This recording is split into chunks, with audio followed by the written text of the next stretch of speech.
দিল্লিতে জেপি নাড্ডার বাড়িতে তৃণমূল ত্যাগী এনসিপিআই সাংসদরা। জেপি নাড্ডার বাড়িতে বৈঠকে কাকলি ঘোষ দস্তিদার, শতাব্দী রায়, রচনা বন্দ্যোপাধ্যায়, জুন মালিয়া। এনডিএতে যোগদানের পর জেপি নাড্ডার বাড়িতে বৈঠকে তৃণমূল ত্যাগী এনসিপিআই সাংসদরা।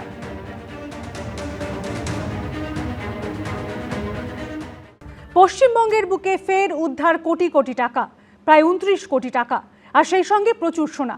এবার ঘটনাস্থল বীরভূম। যার বাড়ি থেকে এই জকের ধন উদ্ধার হয়েছে সেই মিনার মণ্ডল আগে সরকারি বাস চালাতেন। তাৎপর্যপূর্ণ বিষয় হলো এই মিনার মণ্ডল বীরভূমের পাথর ব্যবসায়ী টুলু মণ্ডলের আত্মীয়, আর এই বিপুল টাকাও টুলু মণ্ডলের সিন্ডিকেটের টাকা বলেই জানাচ্ছে পুলিশ। ব্যাগে কোটি কোটি টাকা, টাকার সঙ্গে সোনার পাহাড়। এবার বীরভূমের মোহাম্মদ বাজারের পাথর ব্যবসায়ীর আত্মীয়ের বাড়িতে মিলল জকের ধন। 4টি আলমারিতে টাকা ভর্তি ব্যাগ, ঘরের দেওয়ালের চোরা কুঠুরিতে থরে থরে লুকিয়ে রাখা টাকার বান্ডিল। কেজি কেজি সোনার বাট, সোনার বিস্কুট, কোটি কোটি টাকা, কেজি কেজি সোনা। বুধবার ভোরের আলো যখন সবে ফুটেছে, মোহাম্মদবাজার থানার পুলিশের কনভয় এসে দাঁড়ালো দেউচা বাস স্ট্যান্ডের কাছে। ঘিরে ফেলা হলো রাস্তার পাশের একটি বাড়ি। গাড়ি থেকে নামানো হয় বিশাল বিশাল ট্রাঙ্ক আনা হয় টোটো এবং মোটরবাইকে করেও। আনা হয় একাধিক টাকা গোনার মেশিন। কিন্তু প্রথমে দরজা খুলতে চাননি বাড়ির মালিক মিনার মণ্ডল। পুলিশ সূত্রে খবর, দরজা ভেঙে আটক করা হয় মিনার মণ্ডল ও তার ছেলেকে। ব্যাংকের কর্মীদের এনে শুরু হয় টাকা গোনার কাজ। পুলিশের বক্তব্য হচ্ছে যে পরিমাণ এখনো পর্যন্ত উদ্ধার হয়েছে, সমপরিমাণ আরও টাকা এবং সোনা উদ্ধার হতে পারে। পুলিশ সূত্রে খবর, বাড়ির মালিক মিনার মণ্ডল পেশায় সরকারি বাসের চালক ছিলেন। কিন্তু এক অবসরপ্রাপ্ত সরকারি কর্মীর বাড়িতে কোটি কোটি টাকা ও কেজি কেজি সোনা এলো কি করে? পুলিশের অনুমান, এই টাকা ও সোনা আসলে জেলার পাথর খাদান থেকে আদায় হওয়া রাজস্ব। মিনার মণ্ডলের আত্মীয় প্রভাবশালী পাথর ব্যবসায়ী টুলু মণ্ডলের ওপর দায়িত্ব ছিল ওই রাজস্ব আদায়ের। অভিযোগ, সরকারের খাতায় কম আয় দেখিয়ে কোটি কোটি টাকা আত্মসাৎ করে তা আত্মীয়ের বাড়িতে গচ্ছিত করেন টুলু। উনি তো সাধারণ একটা সরকারি কর্মচারী ছিলেন, তো সাধারণ একটা কর্মচারী হিসাবে এতগুলো টাকা ওনার কাছে থাকা অসম্ভব। এই টাকাটা ওনার নয়। আমরা পুরোপুরি এই দেউচা এলাকার সমস্ত বাসিন্দায় আমরা এটা কনফার্ম করতে পারি যে এই টাকাগুলো ওনার টাকা নয়, এই টাকাগুলো অন্যজনের। আমরা সবাই অনুমান করছি যে পাথর ব্যবসায়ী টুলু মণ্ডলের টাকা। পুলিশের প্রশংসা করে সোশ্যাল মিডিয়ায় মুখ্যমন্ত্রী লেখেন, দুর্নীতির বিরুদ্ধে জিরো টলারেন্স নীতি আমাদের মূল চালিকা শক্তি। সরকারি সম্পদ জনগণের সম্পত্তি। যারা তা লুট করবে তাদের বিরুদ্ধে আইনের পূর্ণ কঠোরতা প্রয়োগ করা হবে। মাফিয়া সিন্ডিকেটের বিরুদ্ধে এই দমন অভিযান চলতে থাকবে। রাত অবধি চলে টাকা গোনা। ইতিমধ্যে যে টাকা এবং যে সোনা উদ্ধার হয়েছে তার যদি একসঙ্গে তুমি মার্চ করো, সেই অ্যামাউন্টটা হচ্ছে 50.5 কোটি টাকা। অর্থাৎ হচ্ছে সোনা উদ্ধার হয়েছে 15 কেজি, যে সোনার বাজার মূল্য হচ্ছে 22 কোটি টাকা। এছাড়া বাড়িতে নগদ যে টাকা উদ্ধার হয়েছে সেটা হচ্ছে 28.5 কোটি টাকা।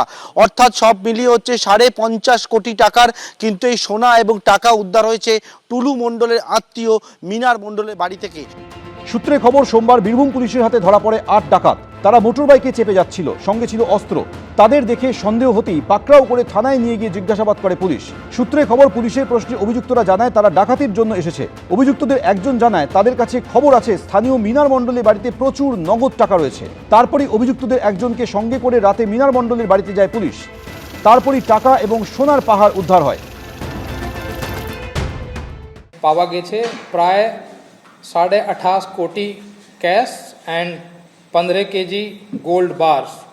এটা ওখান থেকে রিকভারি হয়েছে। সাসপেক্টেড ওখানে আপাতত একটা লোক, যার নাম আছে মোহাম্মদ মিনার মণ্ডল। মিনার মণ্ডল পাথর ব্যবসায়ী টুলু মণ্ডলের আত্মীয়। টুলু মণ্ডলের বিরুদ্ধে 2টি ভোট পরবর্তী হিংসার মামলা রয়েছে। বর্তমানে তিনি পলাতক। এর আগে গরু পাচার কাণ্ডে টুলুকে একাধিকবার দিল্লিতে জিজ্ঞাসাবাদ করেছেন তদন্তকারীরা। পার্থপ্রতিম ঘোষ, ভাস্কর মুখোপাধ্যায়, আশাবুল হোসেন, এবিপি আনন্দ, বীরভূম।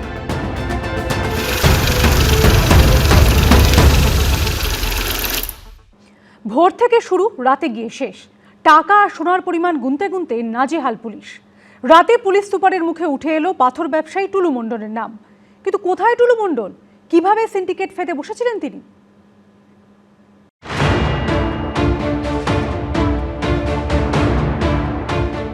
বুধবার ভোরে বীরভূমে হুলস্থুল। যে বাঙালি ছোটবেলা থেকে চাঁদের পাহাড়ের সঙ্গে পরিচিত, ঘুম থেকে উঠেই টাকা আর সোনার পাহাড়ের কথা শুনে সেই বাঙালি চক্ষু আরও একবার চড়ক গাছ। যিনি কিনা আগে বাস চালাতেন, তার বাড়ি থেকে সোনার বাট, সোনার বিস্কুট উদ্ধার। আরও 25টি ব্যাগে কোটি কোটি টাকা। বুধবার তখন ভোর 3টে। ভালো করে আলো ফোটার আগেই মোহাম্মদবাজার থানা থেকে বেরোয় ডিএসপি ট্রাফিক কুণাল মুখোপাধ্যায়ের নেতৃত্বে বিশাল পুলিশ বাহিনী। বুধবার ভোর 3:15 পুলিশের গাড়ি এসে দাঁড়ায় দেউচা বাসস্ট্যান্ডের কাছে পাথর ব্যবসায়ী টুলু মণ্ডলের আত্মীয় মিনার মণ্ডলের বাড়ির পাশে। বাড়ির মালিক দরজা খুলতে না যাওয়ায় ভোর 3:20 দরজা ভেঙে ঘরে ঢোকে পুলিশ। পুলিশ সূত্রে খবর, দরজা ভেঙেই আটক করা হয় মিনার মণ্ডল ও তার ছেলেকে। ভোর 3:30 থেকে দোতলা বাড়ির সমস্ত ঘরে তল্লাশি শুরু করেন তদন্তকারীরা। পুলিশ সূত্রে খবর, বাড়ির দোতলায় 3টি ঘর এবং নিচে 2টি ঘর রয়েছে। নিচে এবং ওপরের ঘরে 2টি আলমারিতে জামা কাপড়ের বদলে রাখা ছিল থরে থরে টাকার বান্ডিল। ঘরের চোরা কুঠুরিতে রাখা ছিল সোনার বাট ও বিস্কুট। সকাল 7টা থেকে শুরু হয় টাকা গোনা ও সোনার ওজন করার কাজ। আনা হয় 3টি টাকা গোনার যন্ত্র। এই কাজে সাহায্য নেওয়া হয় স্থানীয় ব্যাংক কর্মী ও স্বর্ণকারদের। কিন্তু এত টাকা নিয়ে যাওয়া হবে কি করে? বেলা 12টা নাগাদ গাড়ি ও বাইকে করে আনা হয় 3টি ট্রাঙ্ক। দুপুর 2টো নাগাদ টোটোয় করে আনা হয় আরও 2টি ট্রাঙ্ক। আমরা যে জায়গায় দাঁড়িয়ে রয়েছি এটা হচ্ছে দেউচা এলাকাতে। টাকা যে গোনার কাজ হচ্ছে সেখানে একটু সমস্যা হচ্ছে, কারণ বিদ্যুৎ সংযোগ যে ব্যবস্থা সেটা কেটে যাওয়ার দরুন। এবং ইতিমধ্যে এখানে দেখাবো যে একটি জেনারেটর, সেই জেনারেটর নিয়ে আসা হয়েছে পুলিশের তরফ থেকে। কারণ হচ্ছে টাকা গোনার কাজ সেটা কিন্তু কন্টিনিউ হচ্ছে। গত 15 বছর ধরে অন্ততপক্ষে 10,000 কোটি টাকার সরকারি রেভিনিউ এইভাবে লুট হয়েছে। মাননীয় মুখ্যমন্ত্রী যদি দুর্নীতির বিরুদ্ধে বলতে যান, তাহলে যারা তৃণমূল থেকে দূরত্ব তৈরি করছে, যাদের বিরুদ্ধে বহু অভিযোগ আছে, যারা ভালো সাজছে, তো তাদের ক্ষেত্রেও একইভাবে আইন প্রযোজ্য হওয়া উচিত। এবং আপনার পুলিশ বা সিআইডি বা সিবিআই বা ইডি তাদেরও একইভাবে অ্যাকশন নেওয়া উচিত। বাড়ির মালিক মিনার মণ্ডল ও তার ছেলের থেকে পুলিশ জানার চেষ্টা করছে টাকা কার, আরও টাকা কোথাও রাখা আছে কিনা। আর এই টাকা যার হতে পারে বলে অনুমান করা হচ্ছে সেই টুলু মণ্ডল এখন পলাতক। ভাস্কর মুখোপাধ্যায় ও পার্থপ্রতিম ঘোষের রিপোর্ট, এবিপি আনন্দ। কোটি কোটি টাকা, কেজি কেজি সোনা, আর যার বাড়ি থেকে উদ্ধার হয়েছে সেই মিনার মণ্ডল সরকারি বাস চালাতেন। অবসরের পর মাসে 35,000 টাকা পেনশন পান। পুলিশের অনুমান, উদ্ধার হওয়ায় বিপুল টাকা সোনা আসলে বীরভূমের পাথর খাদান থেকে আদায় হওয়া রাজস্ব। আর সেই সঙ্গে উঠে আসছে ব্যবসায়ী টুলু মণ্ডলের নাম। কেউ বলতেই পারেন গজদন্ত মিনারের বাসিন্দা, বললে একটুও বাড়াবাড়ি হবে না। কারণ এই ছবি যে কারোর চোখ ধাঁধিয়ে দেবে। কোটি কোটি টাকা, কেজি কেজি সোনা, যার বাড়ি থেকে উদ্ধার তার নাম মিনার মণ্ডল। উত্তরবঙ্গ রাষ্ট্রীয় পরিবহন সংস্থার কর্মী ছিলেন, বাস চালাতেন, এখন অবসরপ্রাপ্ত। মাসে 35,000 টাকা পেনশন পান। বীরভূমের মোহাম্মদবাজারে তার বাড়িতেই কিনা টাকার মিনার, রাশি রাশি সোনা, কেজি কেজি সোনার বিস্কুট। পুলিশের অনুমান, এই বিপুল টাকা ও সোনা আসলে বীরভূমের পাথর খাদান থেকে আদায় হওয়া রাজস্ব। তাহলে এই টাকাগুলো কি সেই টাকা? আমরা স্বাভাবিকভাবে জানতে চাইছি, বীরভূমের মানুষ, পশ্চিমবাংলার মানুষ জানতে চাইছে। বোলপুরের মণ্ডল থেকে একদম কালীঘাট পর্যন্ত টাকা পাঠিয়েছে। এই টাকা উদ্ধার এ তো ঝাঁকি হ্যায়, আরও অনেক অনেক টাকা সিউড়িতে তথা বীরভূমে বাকি।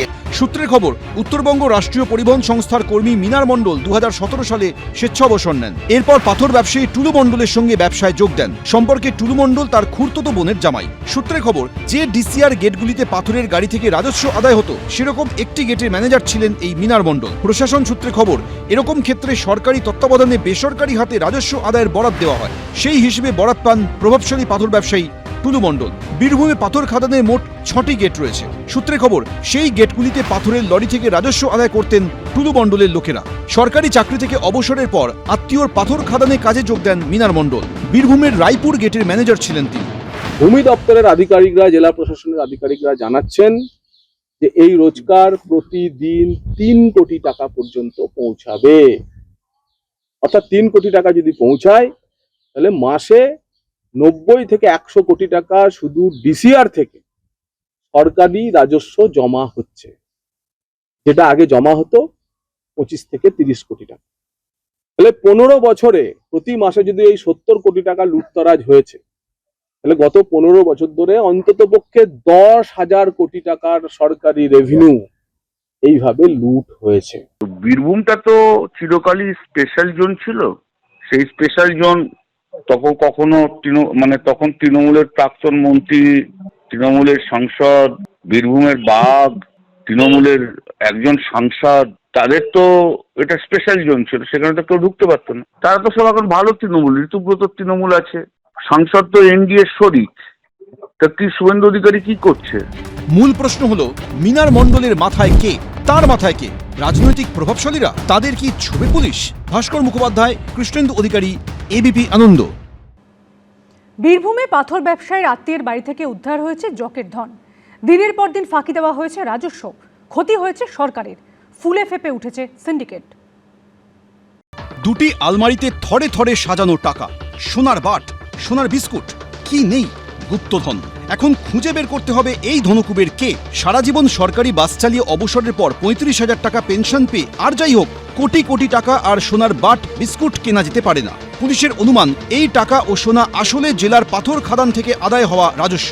অভিযোগ, ধাপে ধাপে হয়েছে এই দুর্নীতি, ফাঁকি দেওয়া হয়েছে সরকারি রাজস্ব। যে জায়গায় দাঁড়িয়ে রয়েছি, ওয়েস্ট বেঙ্গল মোটর ভেহিকেলসের যে চেকপোস্ট, এই চেকপোস্টে পাথর তোলার পরবর্তীকালে যে পাথরের যে ট্রাকগুলো রয়েছে তার যে ওজন রয়েছে সেই ওজন পরীক্ষা হয়, ওভারলোড হচ্ছে কিনা সেই বিষয়টা দেখা হয়। অঙ্কটা হচ্ছে এই জায়গাতেই গোলমাল করে দেওয়ার অঙ্ক। আগে হচ্ছে ওভারলোড করা পাথর এখান থেকে বিভিন্ন জায়গায় যে চেকপোস্ট রয়েছে, টোল করা হয়েছে, সেখান থেকে বেরোবার পরে সেখান থেকে হচ্ছে অতিরিক্ত টাকা দিত এবং সেই টাকায় কিন্তু বেআইনিভাবে হতো। প্রশাসন সূত্রে খবর, তৃণমূল জমানায় যেখানে প্রতিদিন সরকারের ঘরে জমা পড়ত 70 লক্ষ টাকা, রাজ্যে পালা বদলের পর এবং টুলু মণ্ডলকে সরিয়ে দেওয়ার পর দেখা যায় প্রতিদিন আদায় হচ্ছে 2,80,00,000 টাকা। সরকারে আসার পর এই তথ্য উঠে এসেছিল খোদ মুখ্যমন্ত্রীর মুখেই। পশ্চিমবাংলায় আজকে এত অর্থনৈতিক অবস্থা খারাপ কেন? 80% রেভিনিউ লিকেজ ছিল। শুধু বীরভূমে এক বছরে স্টোনে বিগত রাজ্য সরকার পেত 60 কোটি টাকা, আর 11 মে থেকে 11 জুন এক মাসে বিজেপি সরকার আদায় করেছে স্টোনে 83 কোটি টাকা, অর্থাৎ 1200 কোটি টাকা একটা ইউনিট থেকে সরকারের ঘরে আসবে। আর আগের সরকারের সময় 100 কোটি জমা হয়ে 1100 কোটি অন্য জায়গায় যেত। এর ফলেই আজকে আমাদের রাজ্যে ইকোনমিক্যাল ডিজাস্টার হয়ে গেছে। পালা বদলের পর বদলেছে ছবিটাও। ওয়েস্ট বেঙ্গল মোটর ভেহিকলস চেকপোস্টে এখন বেশ কড়াকড়ি, বসানো হয়েছে সরকারি অফিসার। এখানে আগে যে পাথরের গাড়ি এখানে প্রবেশ করত, সেই পাথর নিয়ে স্টোনচিপ নিয়ে বেরোবার সময় এখানে হচ্ছে তারা ওভারলোড করে নিয়ে আসতো এবং সেই ওভারলোড গাড়ি থেকে যে তারা ফাইন দিত এবং ফাইন দিয়ে অনায়াসে এখানে বেরিয়ে যেতে পারতো। কিন্তু বর্তমানে তারা বলছে এখন হয়েছে এখানে কড়াকড়ি। ধন রত্নে উপচে পড়ছে সিন্ধুক, কিন্তু এখন ধনরাশিতে পুলিশের নজর পড়েছে। শেষ অবধি কি উঠে আসবে তদন্তে? পার্থপ্রতিম ঘোষ, এবিপি আনন্দ, বীরভূম। বীরভূমের মোহাম্মদ বাজারে কোটি কোটি টাকা উদ্ধারের ঘটনায় এবার ঋতব্রত তৃণমূল এবং বিজেপিকে একযোগে আক্রমণ করল তৃণমূল। টুলু মণ্ডলের মাথায় কার হাত রয়েছে? তাদের কি গ্রেপ্তার করা হবে? প্রশ্ন তুললেন কালীঘাট তৃণমূল শিবিরের সাংসদ কল্যাণ বন্দ্যোপাধ্যায়। দোষ করলে কেউ ছাড়া পাবেন না, বার্তা দিয়েছে বিজেপি। টুলু মণ্ডল তো একটা নাম, এই নামের পিছনে কারা রয়েছে? শুভেন্দু অধিকারী মুখ্যমন্ত্রী তো এবার এক্স হ্যান্ডেলে পোস্ট করে বলুন যে এই যারা আজকে ভালো তৃণমূল হয়ে গেছে, যারা যিনি আজকে এনডিএ শরিক হয়ে গেছেন, তাদেরকে অ্যারেস্ট করা হবে কিনা। এখন এসব বলে কোনো লাভ আছে? বোলপুরের মন্ডল থেকে একদম কালীঘাট পর্যন্ত টাকা পাঠিয়েছে। সোনার পাহাড়, টাকার টিলা, সেই সঙ্গে একই প্রশ্ন, কার টাকা, কার সোনা, কিভাবে মজুত হলো, কারা করলো, কিভাবে করলো? নেপথ্যের নাম কি সামনে আসবে? রাজনীতির খেলায় সব এলোমেলো হয়ে যাবে না তো? কদিন আগে পর্যন্ত রাজ্যে ক্ষমতায় ছিল তৃণমূল, এখন সব ভেঙে খান খান। সামান্য কিছু এখনো রয়ে গেছে কালীঘাটে, বাকিরা কেউ ঋতব্রত তৃণমূলে, কেউ কেউ এনসিপিআই হয়ে বিজেপি ঘনিষ্ঠ। এই প্রসঙ্গে ইঙ্গিতপূর্ণ মন্তব্য করেছেন কালীঘাট তৃণমূলের সাংসদ কল্যাণ বন্দ্যোপাধ্যায়। এটা 20 কোটি, 25 কোটি, 30 কোটি, এর মধ্যে আর চার্ম নেই। চার্ম হচ্ছে এই ভালো তৃণমূল যেগুলো ওনার বি টিমের মধ্যে রয়েছে। আর সাংসদ যারা গেছে ওই নতুন কোম্পানিতে, এনডিএ শরিক হয়েছে, তাদের বিরুদ্ধে কি করবেন সেটা বলুন। একজন আপনার বি টিম, আরেকজন নরেন্দ্র মোদীর বি টিম। কল্যাণ আগেও জানতো কারা কারা বিজেপি ঘনিষ্ঠ ছিল, করলেন কেন মমতা ব্যানার্জিও জানতো, এবং তারা বিজেপি ঘনিষ্ঠর জন্যেই তারা দর পেত। তাদের পজিশন তো, সুতরাং এখন এসব বলে কোনো লাভ আছে? এখন এ সমস্ত যদি কেউ বলে, সে মমতা বলুক, অভিষেক বলুক আর কল্যাণ বলুক, এখন এসব বলে কোনো লাভ আছে? লালমাটির জেলায় এই টুলু মণ্ডল পরিচিত অনুব্রত মণ্ডলের ঘনিষ্ঠ হিসাবে, যে অনুব্রত মণ্ডল আর বীরভূম তৃণমূল আমলে কার্যত সমার্থক ছিল। প্রাক্তন মন্ত্রী চন্দ্রনাথ সিংহ থেকে শুরু করে বেশিরভাগই ছিলেন অনুব্রত অনুগামী। অন্যদিকে মাঝে মধ্যে বিরোধ বাঁধলেও ভোটে জিততে বীরভূমের সাংসদ শতাব্দী রায়েরও মূল ভরসা ছিলেন এই অনুব্রত মণ্ডল। ভোটে তৃণমূলের ভরাডুবির পর মমতা বন্দ্যোপাধ্যায় সঙ্গ ছেড়ে অনুব্রত মণ্ডল এখন ঋতব্রত তৃণমূলে, আর শতাব্দী রায় যোগ দিয়েছেন এনসিপিআইতে, যারা বর্তমানে বিজেপি নেতৃত্বাধীন এনডিএর শরিক। এই অবস্থায় নানা তাৎপর্যপূর্ণ মন্তব্য করেছেন কল্যাণ বন্দ্যোপাধ্যায়। আমি তো যেটা অ্যাপ্রিহেন্ড করছি, বেশ 2-3 জন ইনফ্লুয়েন্সিয়াল লোক তারা জড়িত রয়েছে। তাদের মধ্যে প্রাক্তন মন্ত্রীও রয়েছে, কোন এক সাংসদ রয়েছে, বীরভূমের বাঘ রয়েছে, প্রাক্তন এমএলএ রয়েছে। তারা তো সব এখন ভালো তৃণমূল, ঋতুব্রত তৃণমূল আছে। সাংসদ তো এনডিএর শরিক, শুভেন্দু অধিকারীর আসল লোক, ধরুক তাদের। লেট হিম স্পেসিফাই উনি কাদের কথা বলতে চেয়েছেন, and we have nothing to defend, nobody to defend. আমরা পরিষ্কার বলছি, যে বা যারা হুসেভার হি অর শি ইজ, যদি কেউ যুক্ত থাকেন তার বিরুদ্ধে আইনানুগ ব্যবস্থা নেওয়া হোক, আমরা ওয়েলকাম করব। কেবল দাবার বোরেরাই ধরা পড়বে নাকি রাঘব বোয়ালদের ঘাড়েও হাত পড়বে? ক্ষমতা হারিয়ে বন্ধু বিচ্ছিন্ন হয়ে এখন প্রশ্ন করছে কালীঘাট তৃণমূল।